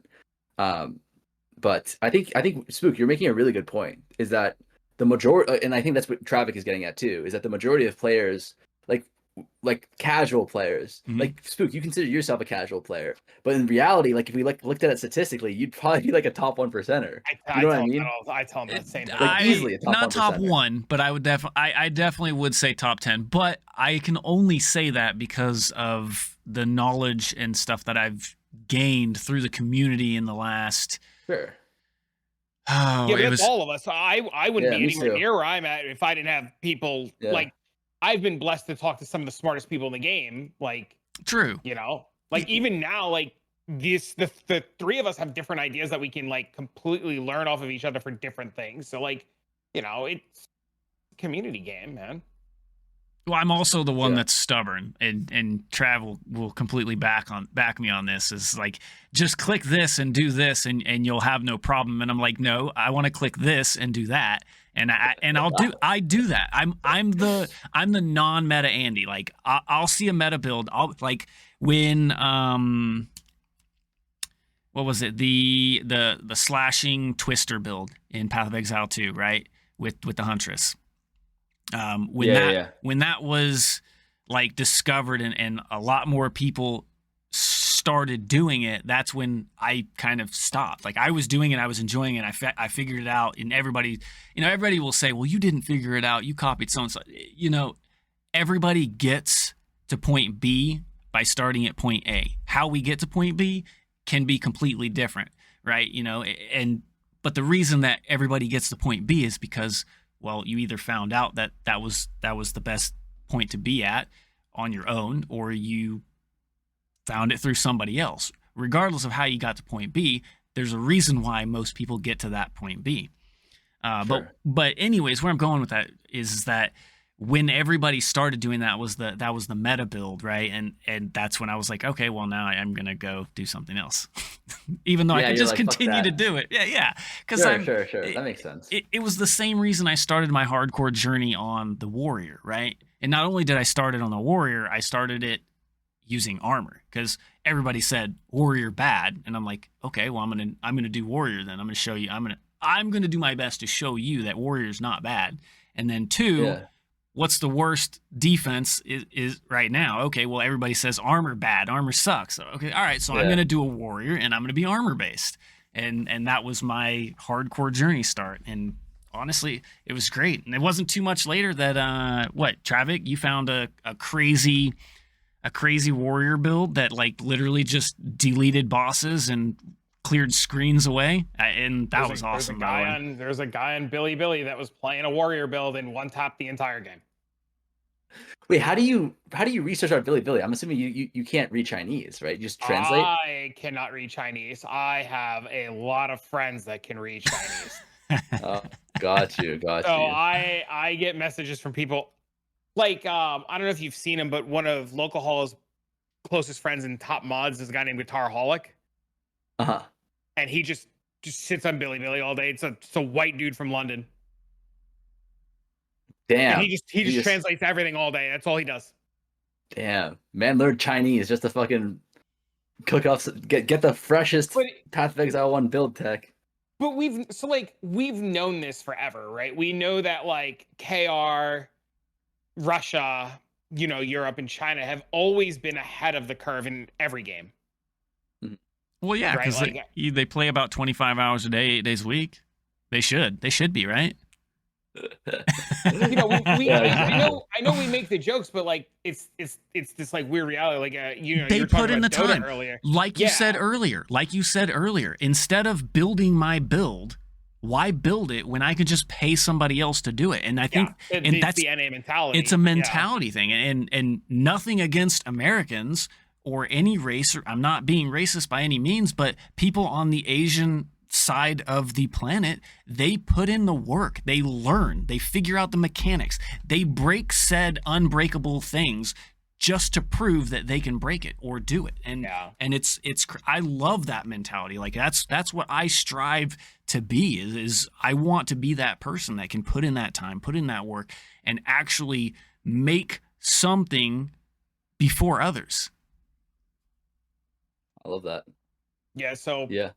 But yeah, we just have a lot of friends that, like, I used to have an old buddy of mine, and he would scout the KR forums on Path of Exile, like the actual Path of Exile forums for KR, because I guess they openly use the forums in class discussion for what it's meant to be used for, and they share ideas and builds. And he would tell me that he would just go on there and he would like link me old threads like 3 or 4 leagues ago of him going onto the PoE website, and you would translate these threads, and it was like tech that hadn't made it to NA yet. And then like a week later, Americans would start using this like newly discovered, back when like Grimro and shit was still around. Oh, I remember him actually. Mm-hmm. But he was like a British dude, right? Australian. I think he's Australian. What happened to him? Burnout. Div per hour burnout. Oh. Got you. Fair enough. Yeah. Div per hour gets everybody at the end of the day. Couldn't read Chinese. That was his issue. Now I know what's on my to-do list.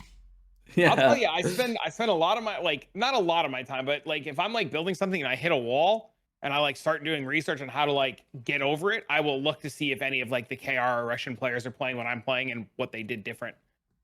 Interesting. Yeah, it's the first place I go is like in PoE 0.1 when Temporalis Autobomber was a thing. Everybody played it on Blood. Like, I think Fubgun played it on Blood Mage or some shit like that. And I was also going to play it on Blood Mage because we both had the same document from the same KR player who posted on Billy. And I looked at what the Russians were doing, and they were playing it on Stormweaver. Interesting. Yeah, so like I knew Fubgun was putting together the Blood Mage version, so I copied the Russians. Oh. Shit. Yeah.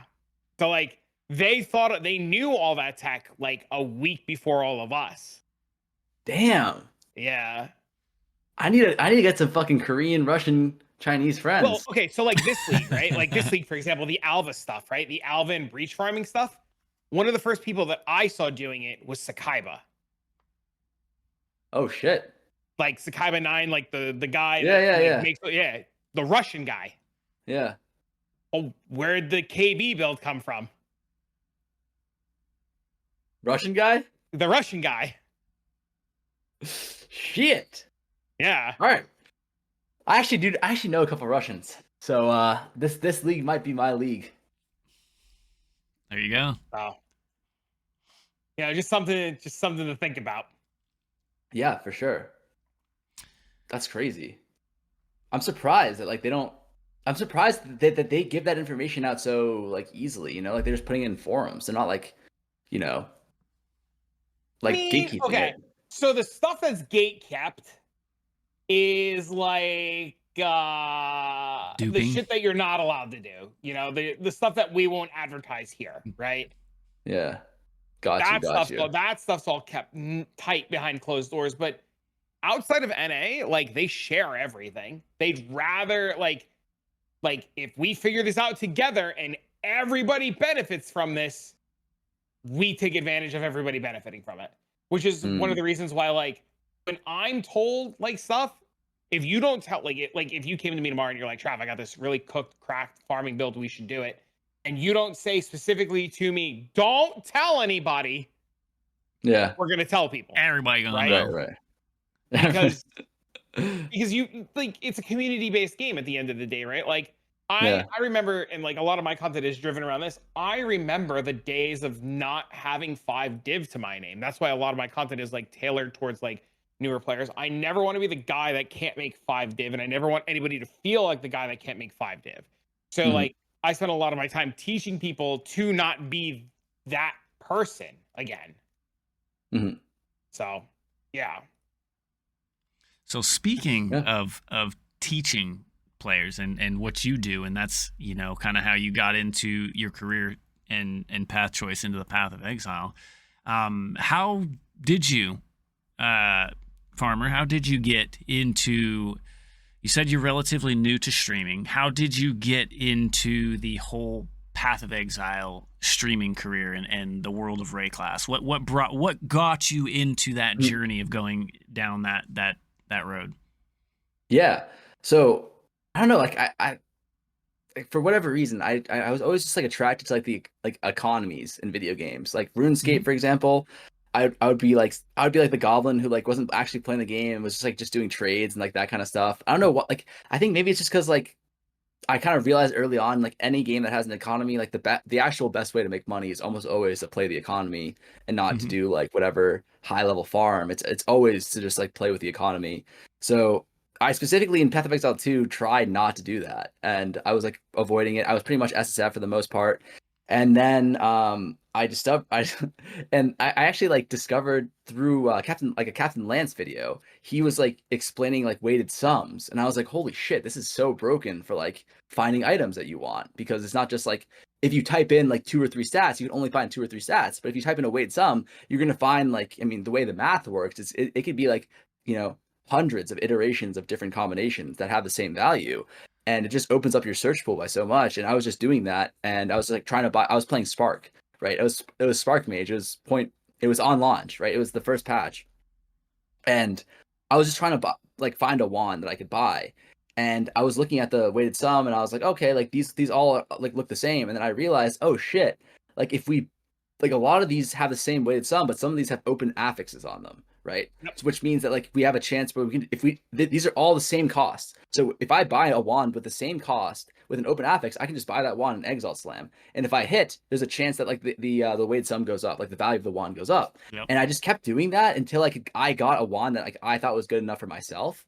And then I actually got like so lucky that like I bought like a, you know, a half a div wand, and I Exalt Slammed it twice, and I ended up selling it, or I ended up creating a wand that was worth 25 div. And I was like, 25 div is way too good for me. You know what I mean? Like, I'm not going to use this shit. Right. So I might as well just sell it to someone else and then buy like a 5 div wand. You know what I mean? So I did that, and I was like, okay, well, if I'm just going to sell it to someone else and buy a 5 div wand, I might as well just like do this a couple more times. And I did that for like literally like a week straight. And I made like 5 mirrors or something like that doing that. And I just ended up like making like a video on it, and it did really well. And it's funny, I was actually before I started streaming and doing Path of Exile stuff, I was actually like an aspiring like TFT, like have you guys ever heard that game, Teamfight Tactics? I was in like an aspiring like TFT like esport pro. Like I was playing in tournaments and that kind of stuff, and I'd done like decently, but like not like, I would say like I was like top 25, top 50, like that kind of like professional level. Like not like the best, but definitely like one of like good, like very, very good. And it just so happened that Path of Exile 2 launched in between like like in the off season of TFT essentially, Right. where like you'd finish the world championships and then they do like PBE, which is like the practice server where they let you test out like the new set. And then it just so happened that it was like maybe like 2 weeks in between the end of the last season and the beginning of the next one, especially like the competitive stuff. And my friends were all playing Path of Exile too, and they're like, "Dude, you should play with us." And I was like, "No, I'm gonna get too addicted. Like, I got the new season going on, blah blah blah." And anyways, I ended up playing, and I did all that stuff, and I was like, "You know what? Fuck it. I'll make a video on this, and if it does really well, like if it does really well, I'll consider playing Path of Exile more and like making more content on it. And if it doesn't do well, I'm just gonna go back to TFT and like and grind the new set." And I posted the video, and like in the first like 12 hours, it only gotten like 2,000 or 3,000 views, and I was like, "Ah, fuck this." Like, or like not like this. I was like, like fuck, like it didn't work out.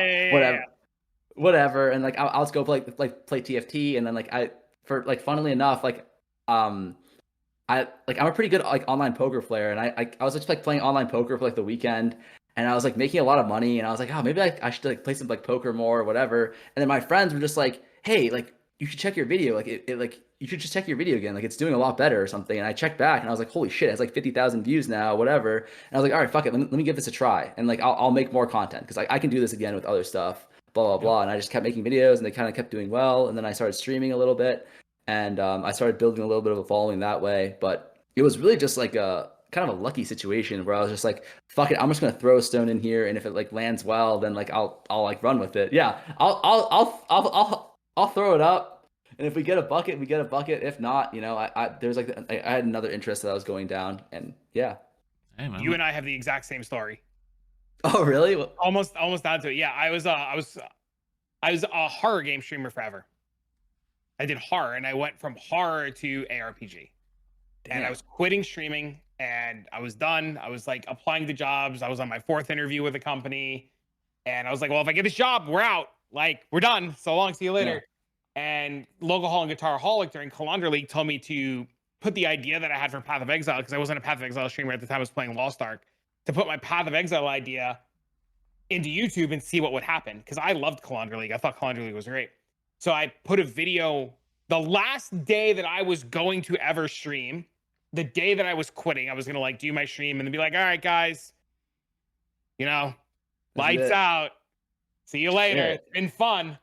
I released this video, and midway through my stream, I went from like, because I used to have a lot of viewers when I played Dead by Daylight, like a lot of viewers. I got partnered playing Dead by Daylight. And when I went to Lost Ark, I went from like 100-something people. And even when I played Magic the Gathering professionally, I had like 100-something people. I went down to 4, right? So like you can't pay your bills on 4 people. So right. You're OnlyFans. Yeah, but that wasn't a thing at the time. You could live good. Yeah. And I just like you, I Hail Married a video, and I said, if it goes and it works, great. If not, I'm interviewing for jobs. I'm going out into the real world again. We'll see what happens. Then within like 20 hours, the video had like 40,000 viewers or something insane. Good. I had like 800 people subscribe on YouTube. YouTube reached out. They're like, we want to partner you. And I was just like, what the fuck is going on? Like, what? And then I made another video, and that video was on Blight stuff because it was the only thing I knew really well at the time, because doing the whole single dad thing and raising my son, and my son was like a year or so old. I needed something that I can like play while he was like, well, you're holding a baby who's sleeping, right? So like Blight was perfect. And I made a video on like Blight stuff because I was like, oh, maybe there's other dads out there that could use a thing like this. And it, once again, 20, 30,000 views overnight. And I was just like, maybe this is a thing. And then I went from like 4 viewer streams to like averaging like 100 CCV. And, sometimes a little bit higher depending on when the league starts, sometimes a little bit lower during downtime. But yeah, pretty much the same story. Damn. Yeah. What about you, Spook? How'd you get into this? I just love games. Yeah. Just a dude. Actually, we'll make this long story short, just because I know we're at that time. And I still have I still have 2 more things I'd like to discuss before we close. But long story short, yeah, we could do that. I was in a dark time, I guess you could say. Just dealing with a lot of stuff in the background. So I have a full-time job. I'm a parent. I'm a husband. Not much time. I happened to play. It was Diablo 4. I was invited to it was like the pre-alpha to Diablo 4. So I got on that. I played the druid. I was like hooked. I'm a big Diablo fan, anyways. But anyways, D4 launch. I was playing D4. I was just playing. I had streamed a few years before. I streamed a lot of Apex with my wife. I met this person that could be described as probably the most energetic streamer on Twitch. And most people, when I say that, people already know who I'm talking about. And so I found him because he was doing a build that I wanted to do. So I found him, I hung out for a little while, and then I just got hooked. You know, it was like soaking some of that high energy, positive vibes. And so I was just... I was Travic. No, not me. So I was hooked. His name's Barricade, by the way. Barricade. Oh, he's great. Great, yeah. So I've been a part of his community, and with his positivity, he basically lasso roped my ass out of this dark hole that I was in. I've been much better since then, as far as like positive, good energy, and being part of that community. Just I was like, you know what, I want to start streaming again. So I started streaming again. I started working on content. I started this podcast, and I'm not. I think the reason that I'm doing what I do is because I enjoy what I'm doing, and I like doing what both of you are doing. I'm not at the level, so I'm kind of just the middleman, and I get to enjoy from the experiences, learning from you guys, like people like you, where you guys take these things in the game and you make it accessible to people like me. I don't have the time to sit down and study the passive tree for 4 hours to figure out this is the best way to go. This is the best route to go. Yeah. I just don't have the time for it. It's not impossible for me. I could do it. I just don't have the time. And what little time I do have, you know, I don't, no offense to you guys. Like I said, I love what you guys do, but I don't have the patience to want to take the time to learn when I do have that little bit of free time.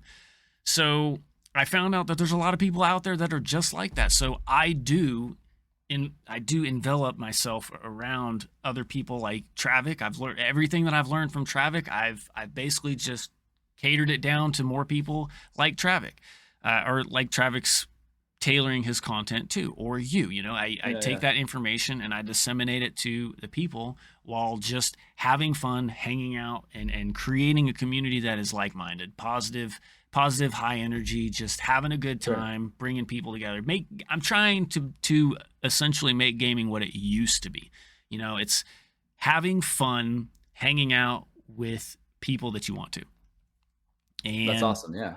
And I've been having a blast. And when I first started streaming several years ago, it was like, all right, I could probably do this and make money. Yeah, well, if you go into it with that mentality, you notice a lot of people can see that. And it's there. So I shifted my mentality, and I'm not doing too bad. I mean, I'm not making, you know, a living, but I'm definitely making enough money to cover the extra things that I would like to do, whether it's, you know, get that new game that's coming out next month, or, you know, take my daughter out to the movies, because before I couldn't really, you know, tight budget. Yeah. So, and also it's like, you're like, in a way, like what Travic was saying at the beginning, or maybe before we started, was just that, like, yeah, you're making like $10 an hour doing something, but it's like you're going to be doing it anyways. Like this is something you enjoy, so it's like you're making money doing something that you'd be doing for free, like that you would actually be paying other people to do. You know what I mean? That is kind of a dream on its own end. Yeah, that's totally relatable. So yeah, so my famous, it's not famous yet, but maybe famous someday, quote that I like to say is, I'm just a dude trying to make the internet a better place. Nice. I like that. So I totally lost my train of thought as to the second topic I was going to ask you about, but we like to ask the guest one question we typically ask every episode is that if you had to choose one game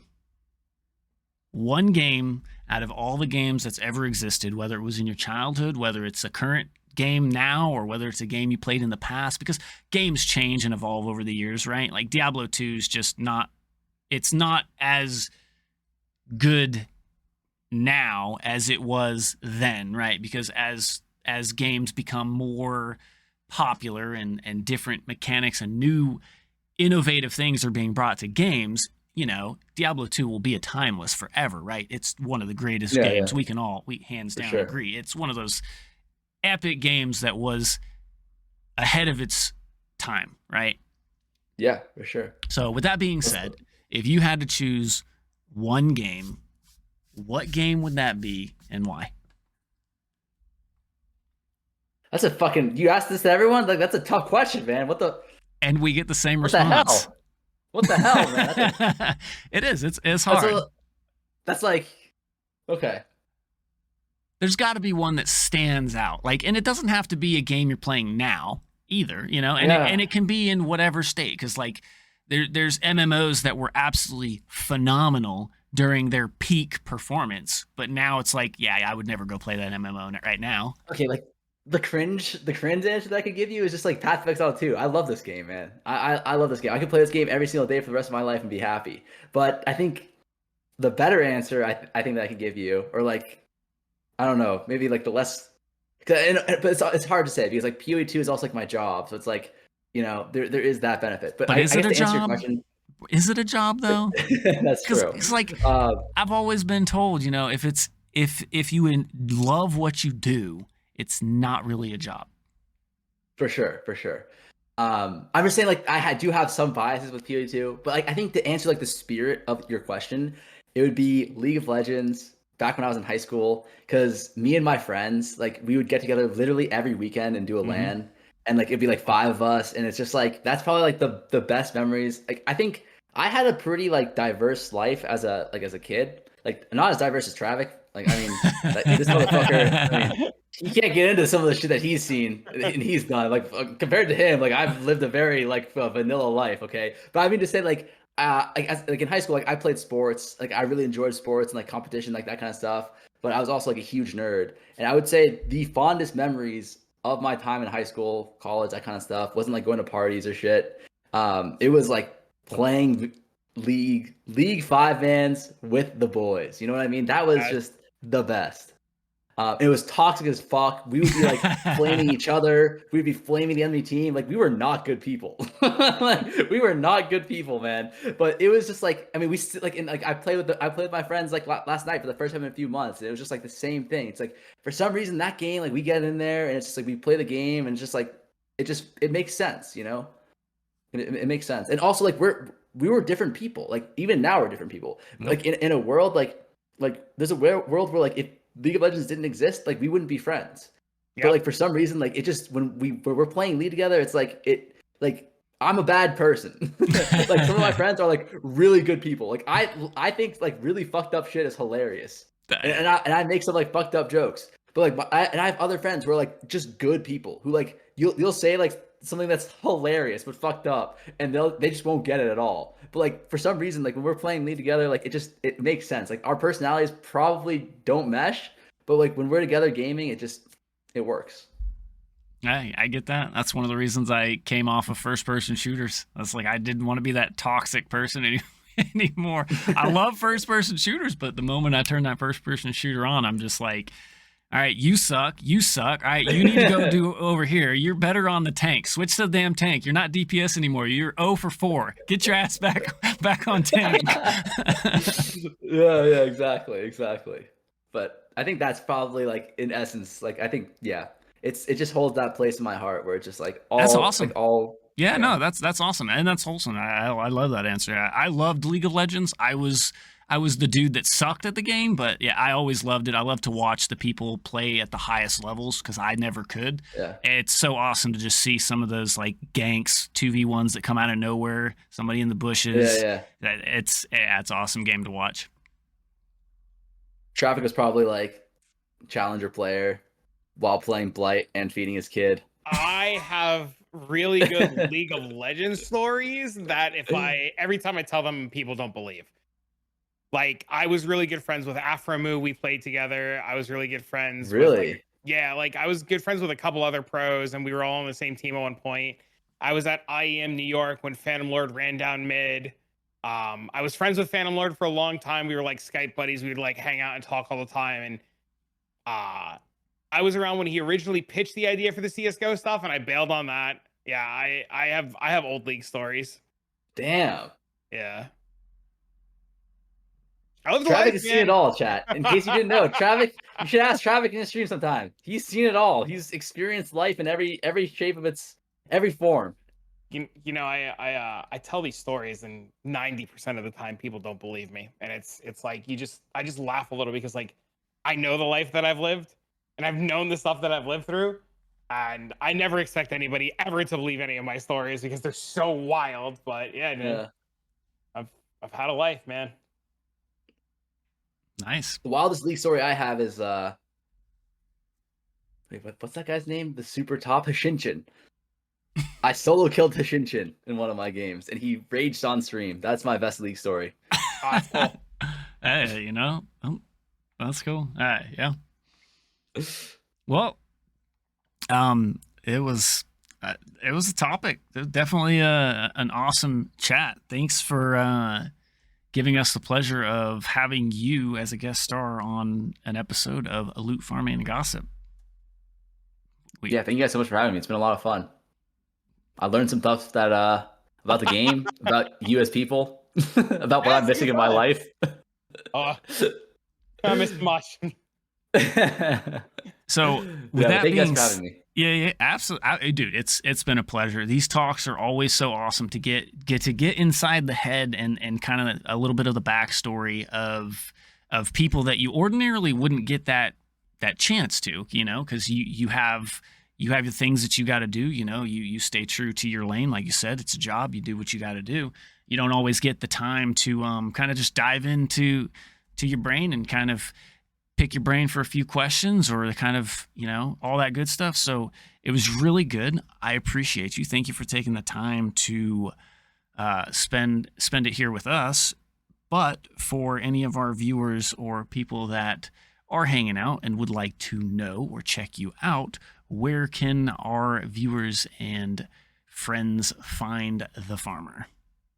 Yeah, I stream on Twitch like every day, and I also make YouTube videos. I can send you a link to both channels, and you can put that. I don't know how. I've actually never done anything podcast related, so I imagine there's like a description somewhere where you can click links or whatever. So in the podcast side of things, all they really get is just Words. the episode. They just get words. Oh, okay. But for All right. the YouTube side of it, Yeah. there will be a description, and we will have your links and stuff. But Sure.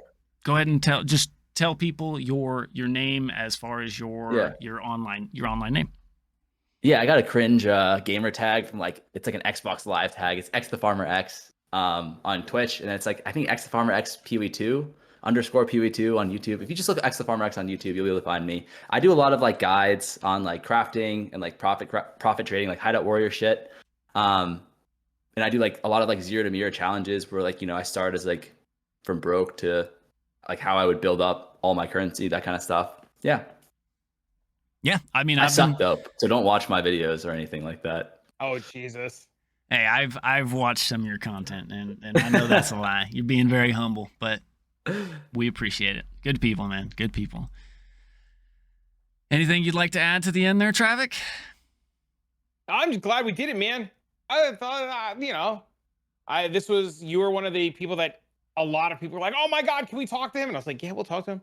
I'm, you know, really glad that you were like willing to do it. And I think it was a lot of fun, man. I had a good time. Likewise. Awesome. Hey, man. Hell yeah. All right. Well, that concludes this episode of Loot Farming and Gossip. And we'll see you in the next one. Bye. Adios. Awesome.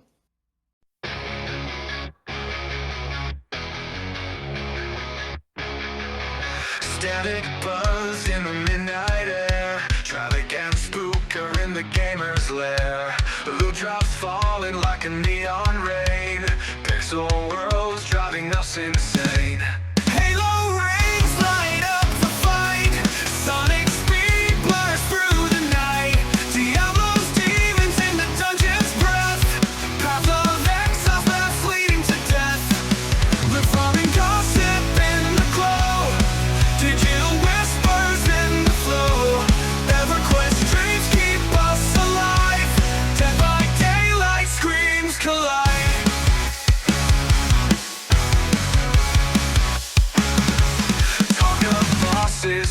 grinding bones, legends born in gaming zones, quests that stretch beyond the frame. In this podcast we name the game. Controllers on the heartbeat song, Spooker's laugh keeps the vibe strong, Travic's words cut through the noise, gaming tales from girls and boys, the farming gossip in the glow, digital whispers in the flow, EverQuest dreams keep us alive, Dead by Daylight screams collide.